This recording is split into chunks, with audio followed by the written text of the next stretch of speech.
Wih, hebat si bos. Inilah saudara Dhani Abdul Ghani yang sudah menekuni PyTran selama 7 bulan lamanya, yang usianya sekarang menginjak 20 tahun. Dan inilah hasil dari 7 bulan menekuni PyTran. Beliau sekarang sudah menduduki kedudukan bronze leader. Oke. Luar biasa teman-teman. Hari ini adalah hari yang sangat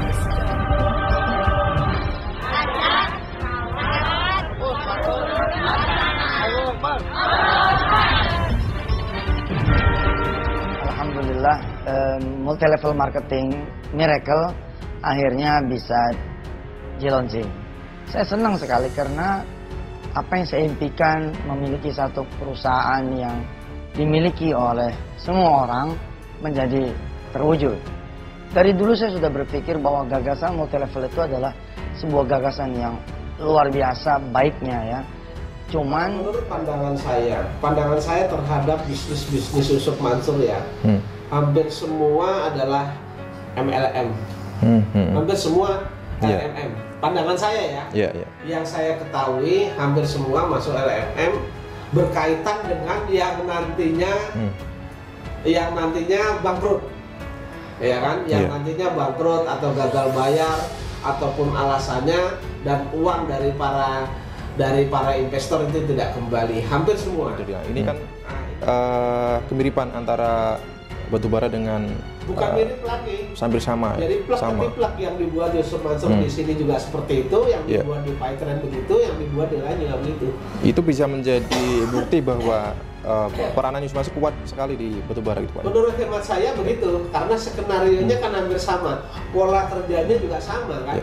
Gaya-gaya MLM, kemudian adanya riado-riado seperti itu gitu Pak ya. Betul, ya. Polanya juga sama, kemudian iming-imingnya juga sama. Hampir semua kan iming-imingnya surga, cepet kaya. Yang jelas tuh cepet kaya iming-imingnya, ya kan? Tapi bukan kekayaan yang dia dapat, yang kaya Yusuf Mansur dan kawan-kawan. Yang lainnya kan jebol semua. Gitu. Apalagi dengan adanya kamera.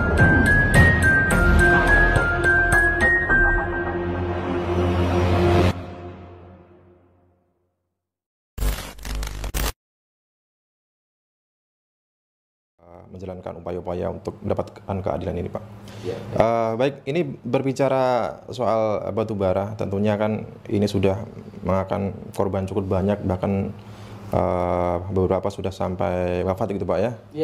Ada yang sampai saat ini juga masih sakit-sakitan. Ada sekitar 5% lebih masih sudah meninggal. Berbicara dengan kaitannya soal batubara dengan bisnis-bisnis Yusuf Mansur lain Pak. Nah ini kan kalau kita lihat sesuai dengan Pak Jenny sampaikan ini dulu bahwa sebelum ini terjadi investasi batubara ini ada yang namanya mobil-mobil dijejer gitu Pak ya. Ini mobil Lexus gitu Pak ya. Dan juga pada prosesnya ini ada yang namanya arranger itu mereka yang berhasil merekrut investor baru ini juga akan mendapat komisi. Nah ini kan identik dengan gaya-gaya MLM Pak. Nah ini kan hampir sama dengan bisnis-bisnis Yusuf Mansur yang seperti PyTran gitu Pak ya. Nah itu kan juga ada flashing juga, kemudian ada yang namanya komisi-komisi setiap member atau setiap leader yang berhasil merekrut mitra-mitra baru gitu Pak.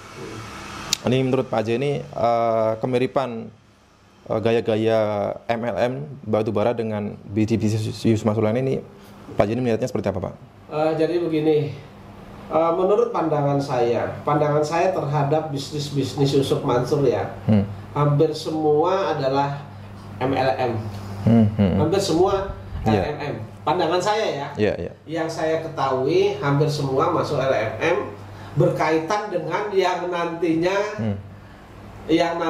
bangkrut, ya kan? Yang nantinya bangkrut atau gagal bayar ataupun alasannya dan uang dari para investor itu tidak kembali, hampir semua.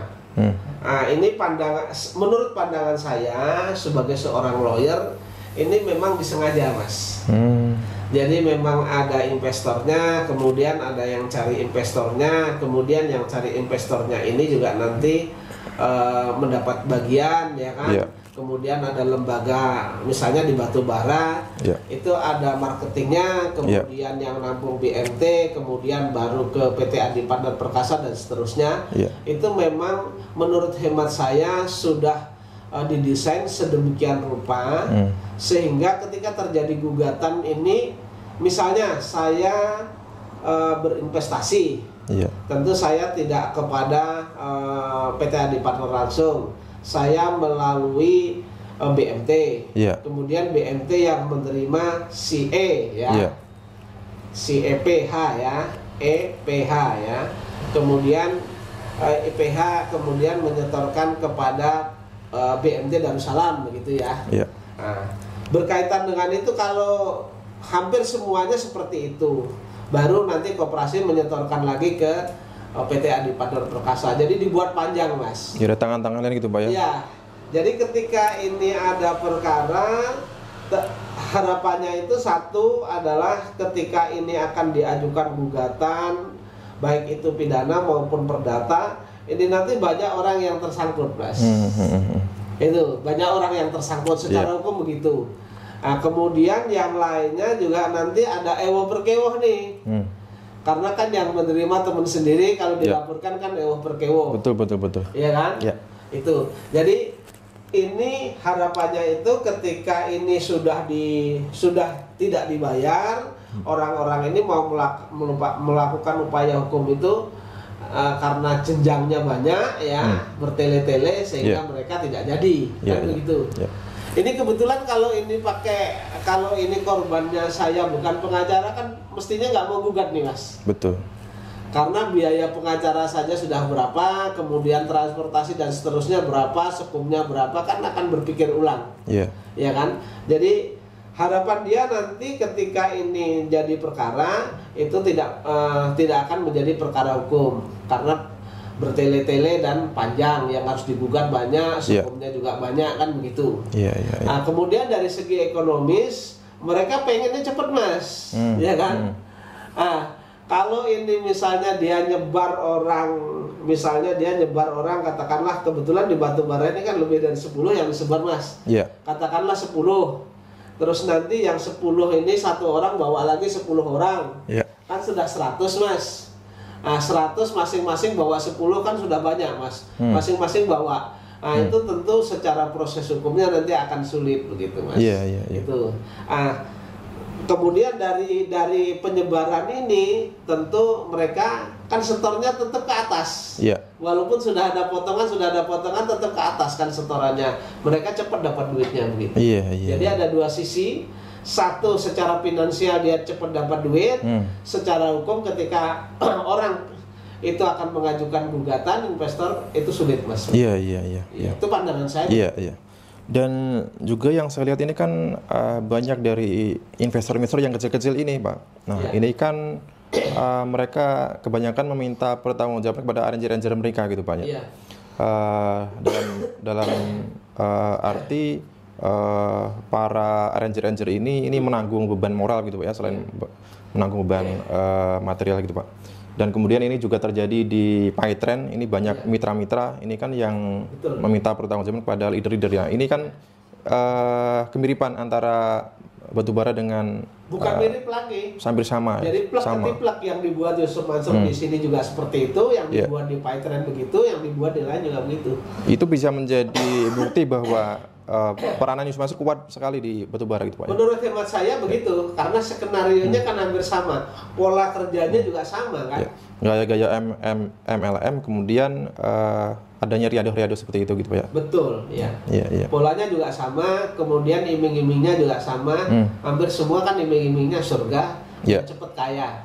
Yang jelas tuh cepet kaya iming-imingnya, ya kan? Tapi bukan kekayaan yang dia dapat, yang kaya Yusuf Mansur dan kawan-kawan. Yang lainnya kan jebol semua. Apalagi dengan adanya pameran mobil berjajaran ini, mobil katanya mobil Lexus itu, Pak, ya. Yang nyatanya mobil Harrier, Pak.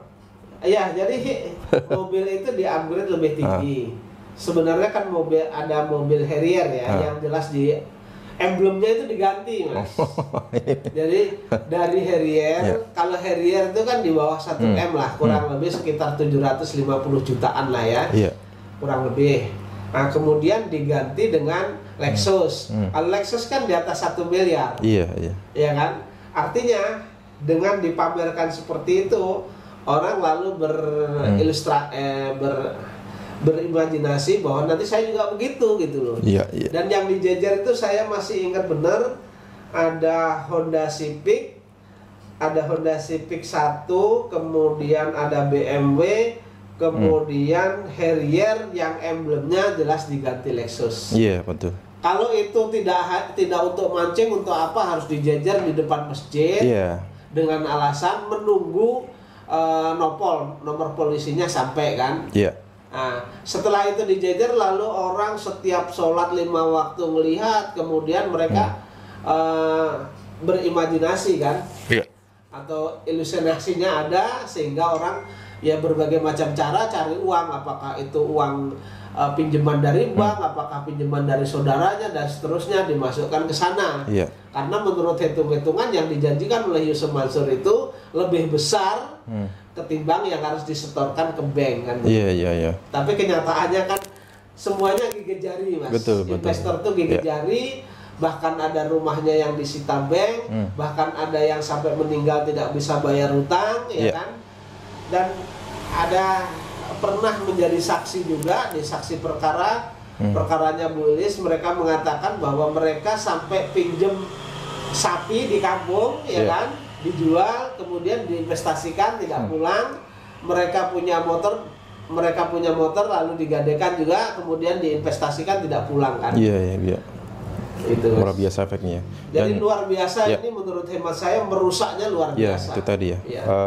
Raja tega. Raja tega. Raja tega gitu ya. Apalagi flexingnya selain mobil berjejeran ada juga ini pembagian keuntungannya ini dibagikan dengan cash kemudian dibungkus kantong resek gitu Pak ya? Iya, sebagian besar diberikan dengan cara yang cash. Nah, setelah ini menjadi perkara, menurut hemat saya, itulah untuk cara mereka menghilangkan alat bukti. Kalau bank to bank kan kelihatan nanti alat buktinya kan. Betul.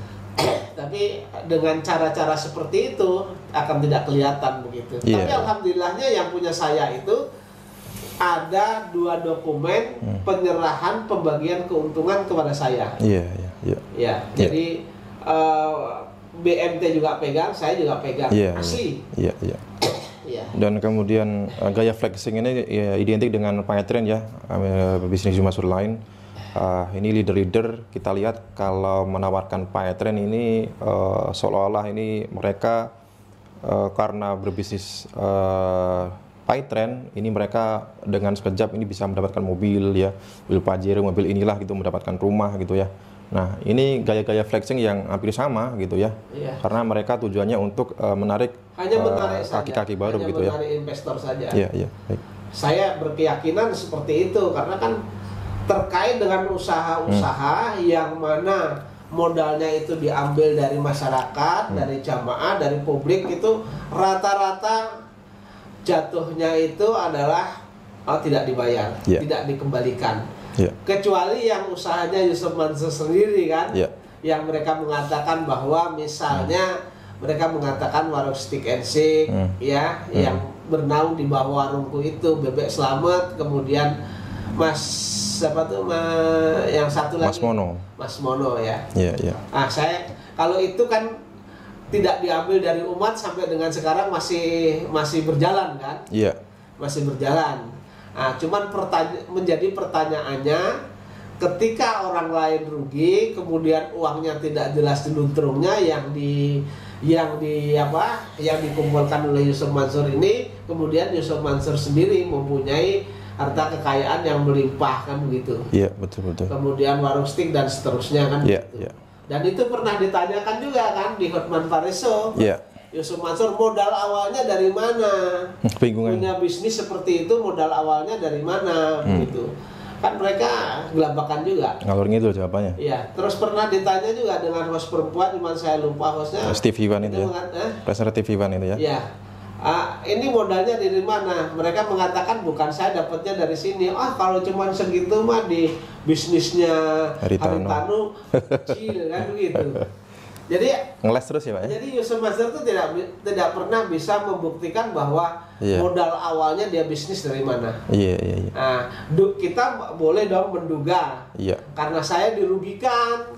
Kemudian di 2009 2010 itu ada investasi bisnis batu bara yang digalang oleh Yusuf Mansur sampai dengan sekarang tidak dikembalikan. Tapi di hampir yang bersamaan Yusuf Mansur bisa buka berapa? 20 warung steak kan. Lucu kan? Iya. Ini kebetulan banget gitu ya. Iya. Di tahun 2009 atau 2010 ini jamaah Masjid Batubara kehilangan atau merugi 55 miliar. Tiba-tiba di tahun 2010 Yusuf Mansur bisa masuk warung steak gitu Pak ya. Iya.